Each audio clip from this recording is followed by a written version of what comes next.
de dessin 3D avec Autodesk Fusion 360 offert par l'équipe de robotique Supertronics 5910 de Matane.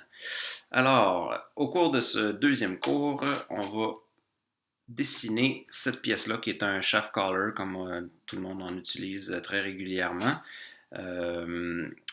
Dans un premier temps, dans ce cours-ci, on va créer le collet lui-même, mais on va éventuellement aussi ajouter une vis là, mécanique pour et créer un assemblage. Donc, on va prévoir déjà notre projet pour en faire un assemblage, notre premier assemblage. Je retourne donc dans Fusion. Une chose que je dois dire aussi, Fusion 360 crée automatiquement fait des sauvegardes automatiques à toutes les 5 minutes. L'intervalle des sauvegardes automatiques peut être modifié dans les préférences, mais on va laisser ça comme ça pour tout de suite. Cela dit, les sauvegardes automatiques ne se font que si le fichier a été préalablement sauvegardé. Alors, c'est une bonne habitude quand on commence à dessiner de tout d'abord commencer par en faire une sauvegarde. On va donc cliquer ici sur le bouton Save. On pourrait aussi faire CTRL S sur un PC ou c'est-à-dire commande S sur un Mac. Mais pour tout de suite, on va cliquer ici sur le bouton Save. On va appeler ça Shaft Collar. Et puis, on va mettre ça dans le dossier, toujours dans votre projet, First Project. Vous avez déjà probablement le dossier cours 1. On va cliquer sur New Folder et créer un dossier cours 2. Une fois que vous avez créé votre dossier cours 2, double-cliquez dessus pour entrer à l'intérieur. Moi, j'ai déjà des trucs, mais vous, normalement, c'est vide. On l'a déjà nommé, on a choisi l'endroit, on est prêt à cliquer sur Sauvegarder, Save. Maintenant, vous voyez que le nom du fichier qui était untitled, c'est-à-dire sans titre en français, est devenu Shaft Collar version 1. On est donc prêt à travailler. On s'assure que notre unité est bien en inch. Maintenant, comme on sait que notre dessin va être un assemblage, ce ne sera pas une seule pièce, c'est une très bonne habitude de toute façon de commencer par créer une première composante. Alors, pour ce faire, on vient sur l'assemblage principal et on clique avec le bouton de droite de notre souris et on fait New Component. Maintenant, le New Component s'est créé et automatiquement a été sélectionné, a été activé. C'est comme ça qu'on décide dans quelle composante on travaille. On peut travailler sur plusieurs composantes en même temps dans un assemblage dans Fusion 360. Et pour choisir quelle finalement composante est activée, on clique tout simplement sur le bouton de droite, sur le bouton ici, le bouton radio, à droite de la composante. On peut effectivement aussi cliquer avec le bouton droit de la souris et cliquer sur le bouton Activate. Maintenant, on s'assure que notre composante qu'on vient de créer est bien sélectionnée. On peut cliquer une fois sur le nom et lui donner un nom. On va l'appeler, par exemple, Collar. Je fais Enter pour confirmer. Alors, je suis prêt. Tout est activé. Donc maintenant, si je crée un sketch, le sketch va se créer à l'intérieur de cette composante-là. Pour le moment, on peut voir que tout ce qu'il y a, c'est le dossier avec, dans le fond, l'origine de cette composante-là. Il y a une origine pour la composante et il y a aussi une origine pour l'assemblage principal. On peut voir maintenant que les deux sont un par-dessus l'autre. Alors, je vais cacher les deux origines et je vais créer mon sketch. On va choisir le plan de travail XY, c'est-à-dire celui, on pourrait dire, est le sol finalement là, de notre dessin. Je m'assure de bien voir mon point d'origine. J'ai ma palette de sketch ici. Maintenant, aujourd'hui, on va voir des nouvelles contraintes. On va voir la contrainte collinéaire, on va voir la contrainte concentrique, on va voir la contrainte midpoint qui est ici, et aussi la contrainte symétrie. Donc, concentrique. Quand on crée un cercle, exemple, si je retourne à notre dessin, juste rapidement, on voit que, là, c'est ça, dans le fond, on va commencer par dessiner vu du haut. Donc, on a deux cercles principaux à dessiner, un avec un rayon d'un demi-pouce et un avec un rayon de 7/8 de pouce. Donc, ici, ici, 1 pouce, c'est un diamètre d'1 pouce et un diamètre de 1 pouce 3/4. Je retourne dans Fusion, je viens choisir cercle par le centre. Je pourrais aussi faire la touche C de mon clavier, qui est une très bonne habitude d'ailleurs. Maintenant, j'ai la possibilité de venir commencer mon cercle directement sur le point d'origine, ce qui va créer automatiquement une contrainte de coïncidence et attacher le cercle au point d'origine. Et je vais rentrer la dimension de 1 pouce et cliquer une première fois sur Enter, une deuxième fois sur Enter. Et voilà, mon cercle est entièrement contraint par une dimension et attaché au point d'origine. Donc, on ne peut plus le déplacer, on ne peut pas en changer la dimension. Maintenant, deuxième cercle.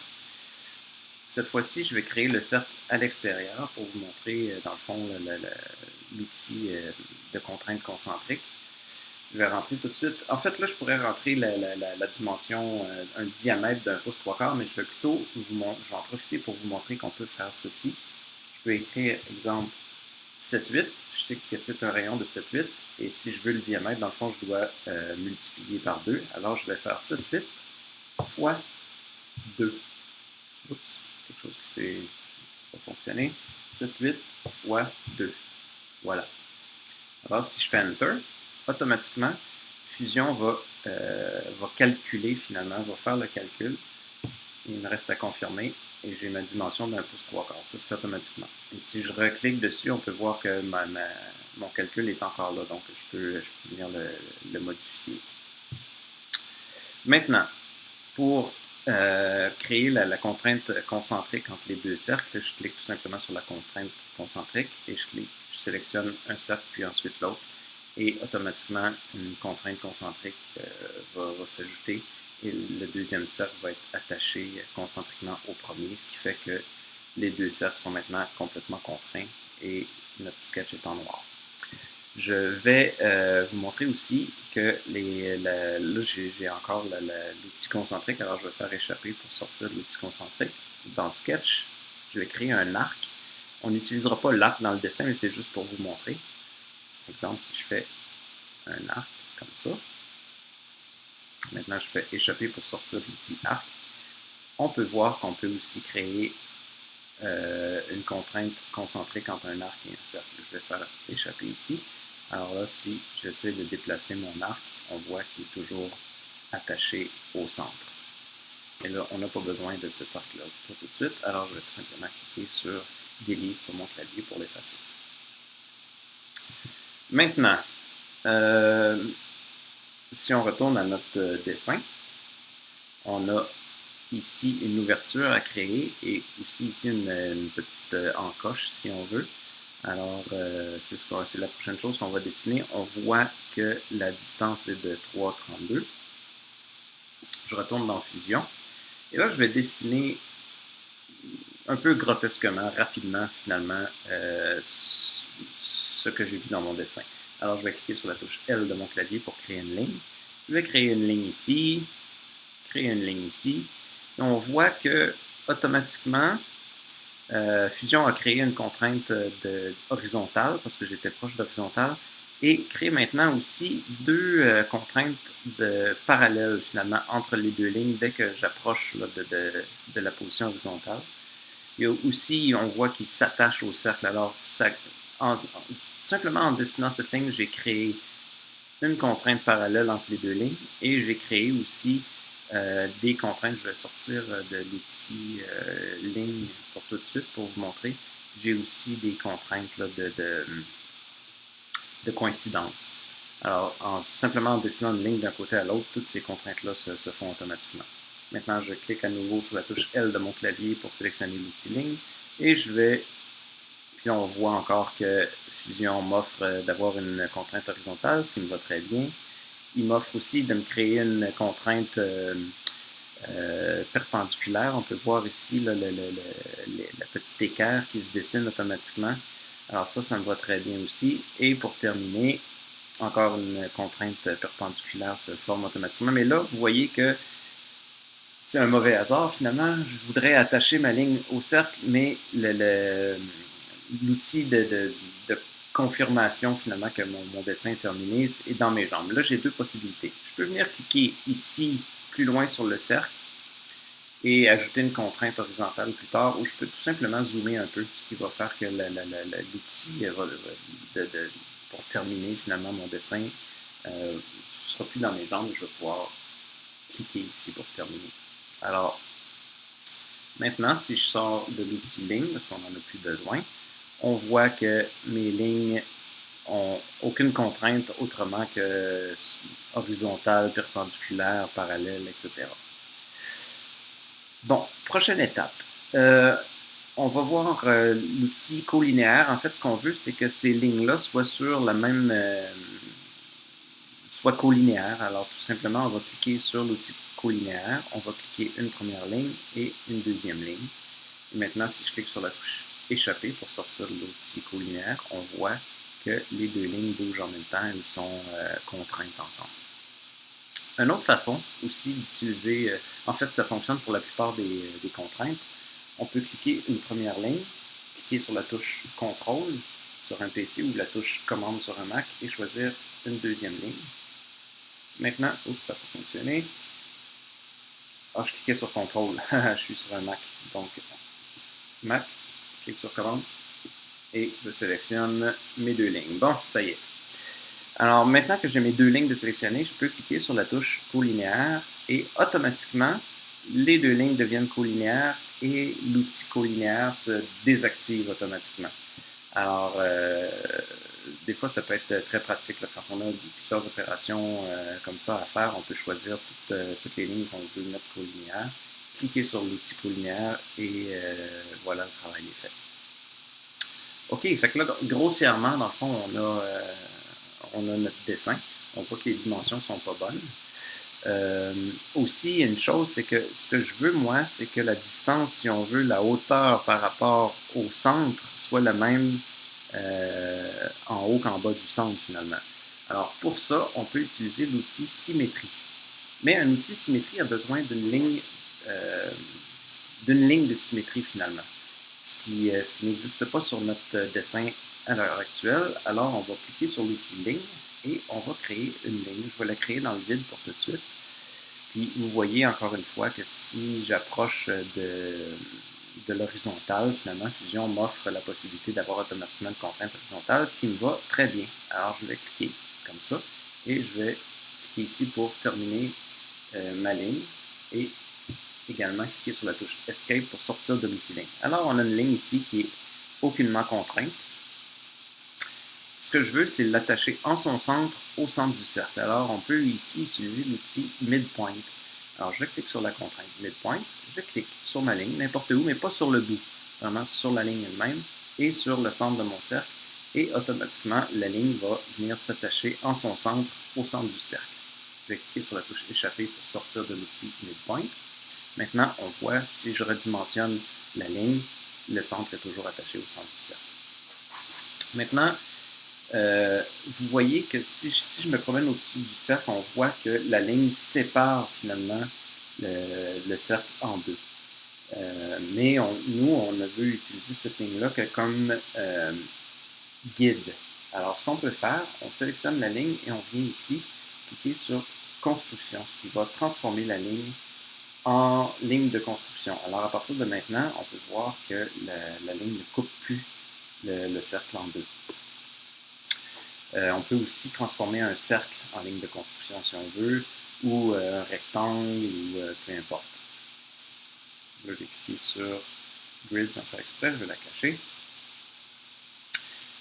Autre chose très utile à savoir, pour transformer une ligne ou une forme en construction, il y a un outil, c'est-à-dire une touche clavier, c'est la touche X. Alors, je sélectionne la ligne que je veux transformer et j'appuie sur la touche X et automatiquement, elle passe de construction à ligne pleine ou inversement. Alors, à chaque fois que je clique sur la touche X, je passe en construction ou en ligne pleine.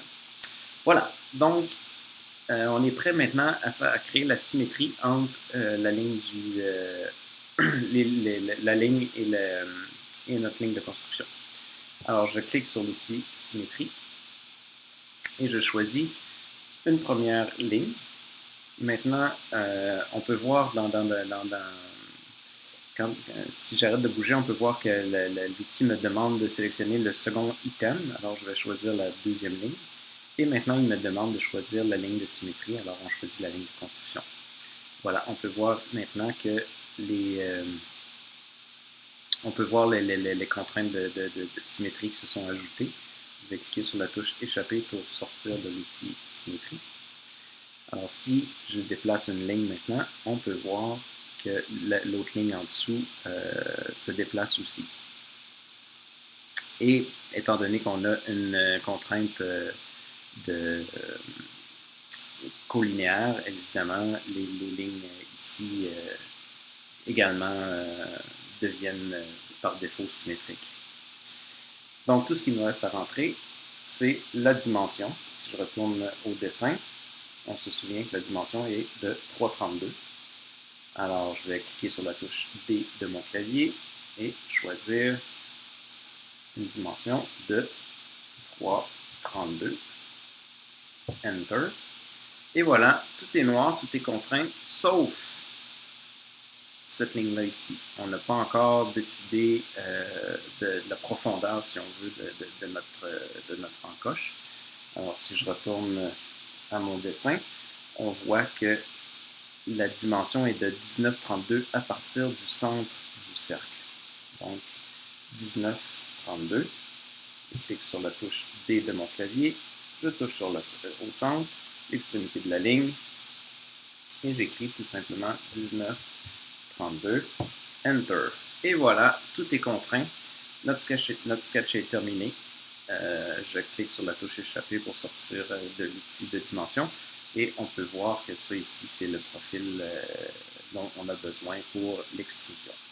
Alors, je peux cliquer sur Stop Sketch.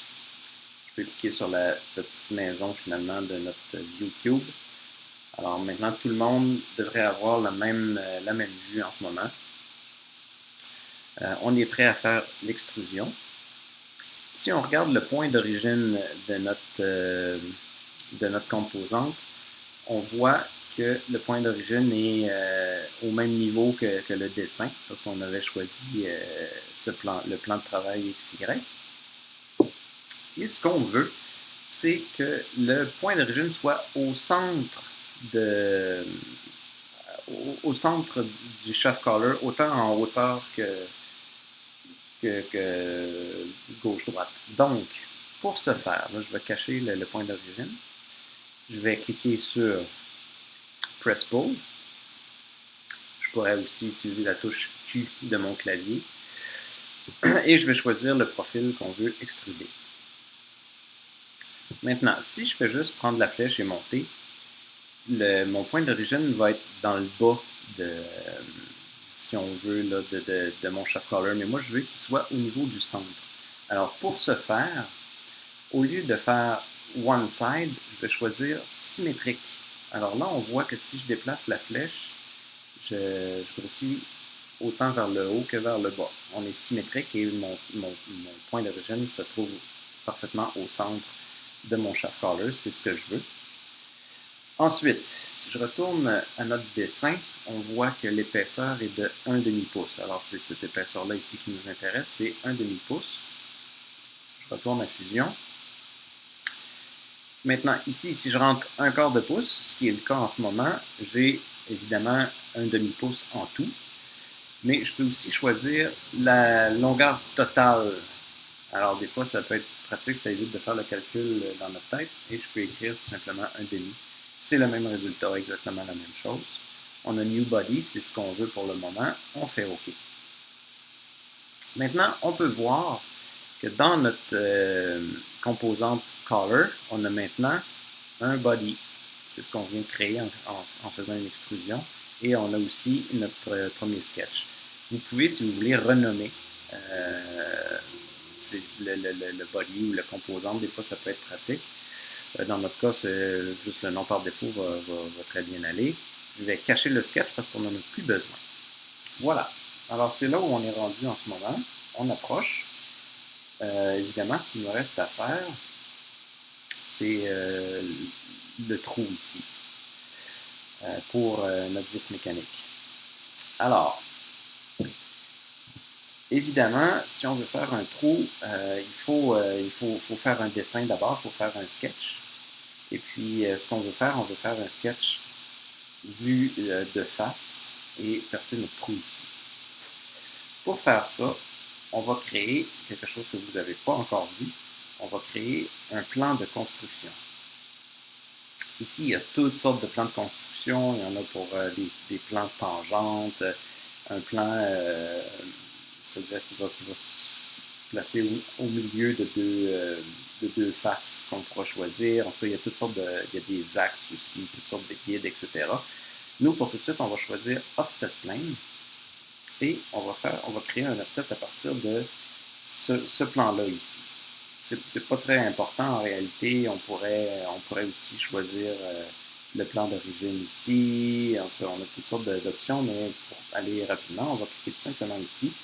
Et on va prendre la flèche, on va tirer un petit peu et on va rentrer directement une dimension de 1 pouce. Une fois que c'est fait, on dit OK.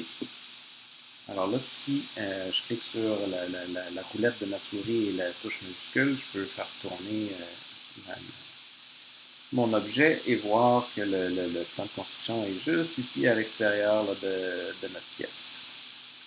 Sur ce plan de construction-là, j'ai la possibilité de créer un sketch. Alors, c'est ce que je vais faire. Je vais cliquer avec le bouton de droite de ma souris pour faire ouvrir le menu contextuel et créer un nouveau sketch. Je peux faire ça. Évidemment, il y a toujours plusieurs possibilités, toujours plusieurs façons de le faire. Mais si je fais Escape pour sortir de là, je pourrais également aussi faire Nouveau sketch.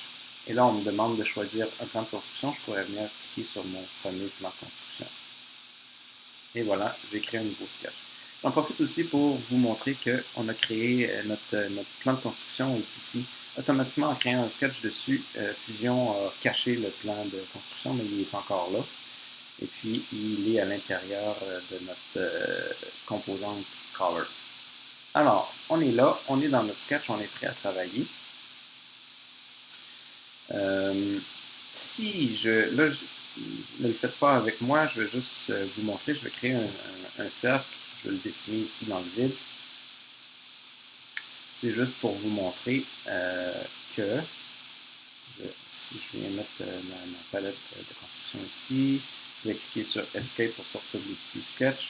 Je vais juste vous montrer dans le fond que notre sketch, notre dessin se fait vraiment exactement à 1 pouce là, de la face sur notre plan de construction tel qu'on l'avait décidé. C'est juste pour vous mettre en contexte. Là, j'ai cliqué sur mon véhicule sur la face front pour reprendre exactement ma position par rapport à mon sketch. OK. Maintenant, je vais retourner à mon dessin. On voit qu'on a deux cercles, un avec un rayon de 3,16 et un avec un rayon de 1,8. Alors, je vais tout de suite dessiner mes deux sketchs. J'en ai un ici. Je vais dessiner un autre cercle directement en son centre. Et je vais cliquer sans rentrer de dimension. Je vais cliquer sur la touche D pour avoir l'outil de dimension. J'ai oublié mes mesures, je vais retourner. Donc, on dit rayon de 3,16, rayon de 1,8. Alors, ici, rayon 3,16, Enter. Et ici, rayon 1,8, Enter. Voilà. Alors, on a nos deux cercles. Et ils sont attachés avec une contrainte concentrique parce que j'ai commencé mon cercle directement au centre du deuxième. Alors, automatiquement, Fusion a créé une contrainte.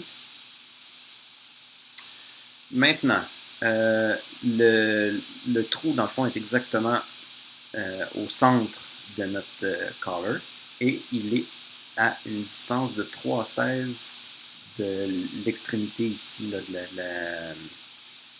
de l'ouverture. Donc, 3,16. Alors, ce que je peux faire, je vais vous montrer quelque chose de tout à fait nouveau. On a besoin de savoir où se trouve cette ligne-là ici par rapport au cercle. Et pour ce faire, on peut aller dans Sketch, dans Project Include et cliquer sur Project. Vous voyez, c'est la touche P de notre clavier. Donc, pour le raccourci clavier, c'est la touche P. Alors, je clique sur Project et là, je peux décider, dans le fond, quelle partie j'ai besoin de transférer de mon premier objet dans mon nouveau sketch. Alors, évidemment, c'est la ligne ici, mais si vous voyez que cette ligne-là vient se projeter vraiment directement dans mon sketch. Alors, moi, c'est cette ligne-là ou cette ligne-là, dans le fond, les deux sont parallèles, si on veut, sont collinéaires. Alors, je vais cliquer dessus et on voit que une ligne s'est transférée sur mon sketch. Alors là, je peux sortir de l'outil Project, cliquer sur OK. Et si je déplace en cliquant sur la roulette de ma souris et la touche majuscule, vous pouvez voir que cette ligne-là s'est ajoutée. Elle a une nouvelle couleur. On n'a pas vu ça encore dans les sketchs. Elle est, si on veut, mauve. Cette couleur-là, dans le fond, c'est bon. Je vais cliquer ici sur la touche Look At pour finalement avoir ma vue de face là, par rapport à mon sketch. La touche mauve, la couleur mauve, dans le fond, c'est pour nous dire qu'elle est liée. Il y a un lien finalement avec un autre objet, avec un autre objet dans le sketch. Alors, si je modifiais, exemple, la dimension de mon cercle et que cette ligne-là va suivre, comme elle est liée, si je retourne dans le passé, je modifie la largeur la grosseur du cercle, peu importe, cette ligne-là va se déplacer et elle va se déplacer dans le sketch aussi, il y a un lien. En ce moment, je ne peux pas la déplacer. C'est comme si elle était contrainte. Je peux rien faire. Je suis capable de déplacer mes cercles, mais elle, je ne peux pas la bouger. Elle est attachée finalement à l'objet. Alors ça, c'est très, très utile. Donc, ce que l'on veut, si je retourne à mon dessin, on veut que notre cercle soit par rapport au centre et à 3,16 du, du bord là, de notre fameuse ligne projetée. Alors, je vais amener mes cercles environ à l'endroit où je les veux. Et je pourrais créer une ligne. Donc, j'ai cliqué sur la touche L de mon clavier. Et vous voyez, si je viens et je passe au-dessus de cette ligne-là, automatiquement, Fusion m'offre une ligne de contrainte, c'est-à-dire une contrainte midpoint quand je suis au centre de la ligne. Alors moi, ça me va, c'est ce que je veux. Je vais cliquer ici. Alors là, je pars du centre de notre ligne projetée et je vais aller m'attacher au centre du cercle. Alors là, automatiquement, puis là, je peux cliquer sur le crochet vert là, pour terminer et cliquer sur échapper pour sortir de l'outil ligne. Alors maintenant, on a une ligne qui est attachée au centre de notre cercle.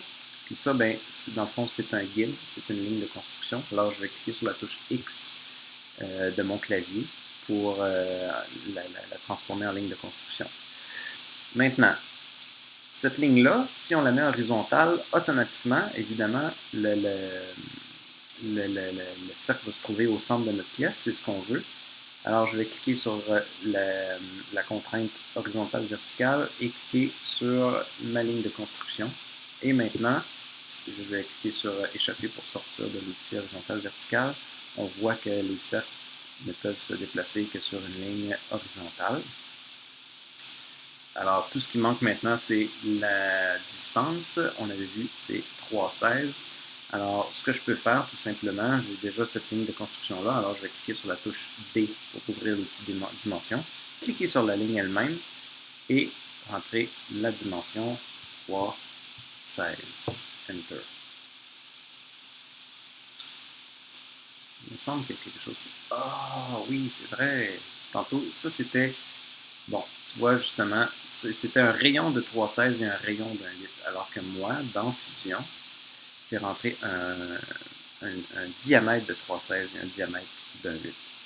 Alors, je vais faire ici simplement x2 et ici x2 pour transformer mon rayon en un 16. Voyons, j'ai donc bien de la misère.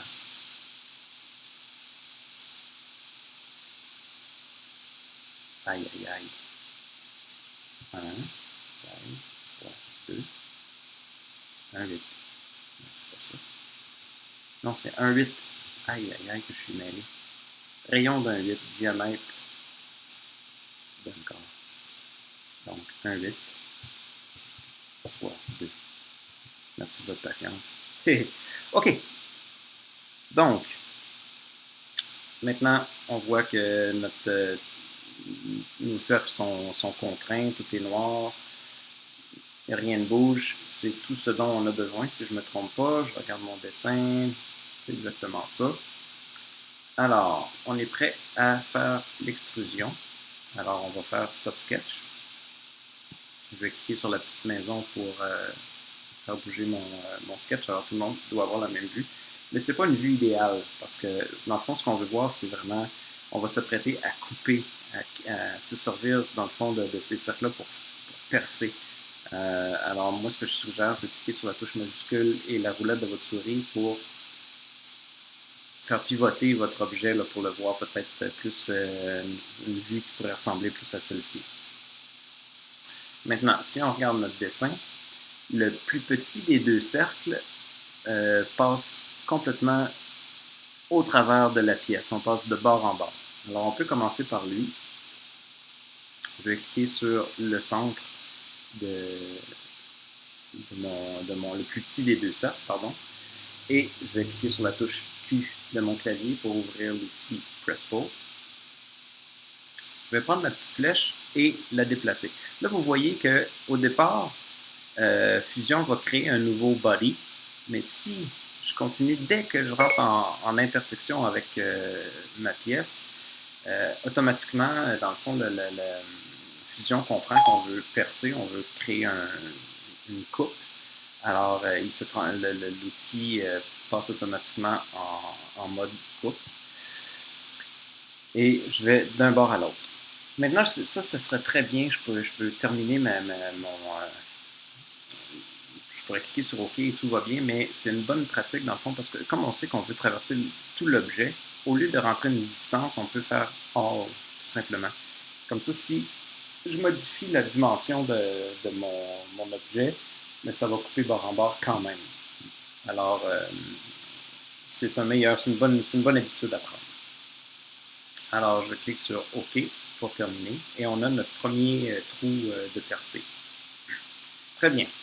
Ensuite, si je regarde à nouveau mon dessin, on voit ici qu'on veut créer une encavure finalement pour la tête de la vis. Et celle-ci ne va pas de bord en bord. Dans le fond, on est à 1/8 de cette face-là finalement de notre ouverture. Là. Donc, il y a un 1/8 d'épais ici. Là. OK, alors je retourne dans mon dessin. Pour faire ça, évidemment, je pourrais tout simplement cliquer sur mon cercle, qui est sur la touche Q de mon clavier, avancer comme ça. Mais là, comment je fais pour savoir que je suis bien à 1/8 d'ici? Alors là, on va aller un petit peu plus du côté expert. Et plutôt que de choisir Profile Plane, ici, on va choisir From Object. Et on va choisir le plan d'où on veut avoir une distance d'1/8. Et là, on voit contextuellement, on a choisi un objet, puis on a maintenant un offset. C'est ici qu'on peut rentrer notre offset de 1/8 de pouce, 1/8 de pouce. Vous voyez maintenant que ma coupe commence à 1/8 de mon plan. Par contre, il n'est pas du bon côté. Alors pour ça, tout simplement, je vais rentrer moins 1/8. Alors là, la distance entre mon plan est la bonne, c'est-à-dire dans 1/8 de pouce, mais je coupe dans la mauvaise direction. Alors je vais tout simplement prendre ma ligne et partir dans l'autre direction. Et encore une fois, choisir All. Et voilà. Donc maintenant, on sait qu'on a exactement une distance de 1/8 avec le bord de l'ouverture. Et on est en mode d'opération cut. Je dis OK. Et maintenant, on n'a plus besoin de ce sketch-là, alors on peut tout simplement le cacher. Et voilà, ça avance très bien. Ça commence à ressembler sérieusement à notre chef collar. ce qui reste à faire, dans le fond, on ne le voit pas ici dans le dessin, mais on va ajouter des filets comme pour visser notre vis de ce côté ici. Puis on pourra ajouter aussi des petits coins ronds. Alors, allons-y tout de suite. Je vais commencer par ajouter des petits coins ronds. Maintenant, pour les coins ronds, on peut utiliser l'outil Fillet. Je vais cliquer dessus juste pour vous montrer. Puis sélectionner évidemment le hedge, le côté finalement qu'on veut arrondir. Mais il y a aussi la possibilité d'utiliser encore la touche Q de votre clavier, c'est-à-dire Press Pause. Dans le fond, c'est une. Vous voyez qu'au départ, quand il n'y a rien de sélectionné, c'est un outil qui est très contextuel dans le fond. Alors, si je choisis une face, il va m'offrir de faire un offset face. Par contre, là, je vais faire échapper et cliquer sur Q à nouveau. Si je choisis un edge, automatiquement, dans le fond, il vient choisir l'outil Fillet. Alors, dans le fond, c'est un outil tout à fait contextuel. Alors, c'est très utile. On se souvient de la touche Q et on peut faire pratiquement tout. Il va aller sélectionner l'outil dont on a besoin. Alors, puis là, ben, je pourrais ajouter mon coin rond ici et ensuite fermer et recommencer, ou je peux tout simplement choisir deux côtés en même temps, ou trois, ou plus. Là. Mais là, pour tout de suite, on va choisir juste l'extérieur. On pourrait faire l'intérieur aussi, tiens, pourquoi pas. Alors, je vais faire pivoter ma pièce et choisir l'intérieur aussi. Voilà. Maintenant, je peux tout simplement, avec ma flèche, pousser un peu et choisir un coin rond qui me satisfait. Je pense qu'un 32, c'est très bien. Je vais dire OK. Voilà. OK, fait que tout ce qui reste à faire dans le fond, c'est choisir les filets. Pour ce faire, on a un outil dans Create et Threads. Dans le fond, Threads, c'est le terme anglais pour filet, la traduction. Et on choisit tout simplement la face à laquelle on veut appliquer les filets. Normalement, comme on a un trou de 1/4 de pouce, le type de filet va choisir automatiquement 1/4 20. Alors, c'est exactement ce que je veux. Tout c'est terminé, je clique sur OK. Et voilà, mes filets sont faits. Fusion nous offre la possibilité de nous montrer des filets, c'est-à-dire un peu comme cosmétiquement, c'est-à-dire que c'est juste une image de filet. Pour l'ordinateur, c'est plus rapide. Si on a un très gros assemblage avec énormément de trous, avec des filets, c'est un petit peu lourd à calculer pour l'ordinateur. Alors, il nous offre cette option-là, mais on peut décider de venir cliquer ici et choisir modeler plutôt que cosmétique. On dit OK, et vous voyez que maintenant, on a des beaux filets bien découpés dans notre collet. Et puis, voilà, on a un body, tout est terminé. Notre collar est prêt. On est prêt maintenant à introduire une vis et créer un assemblage, mais ça, on va voir ça dans le prochain cours. Alors, ce serait le temps peut-être de faire une sauvegarde. Et voilà ce qui termine le deuxième cours de Fusion 360. Merci d'être resté jusqu'à la fin. Vous êtes bien courageux. Et puis, on se voit au prochain cours. Au revoir.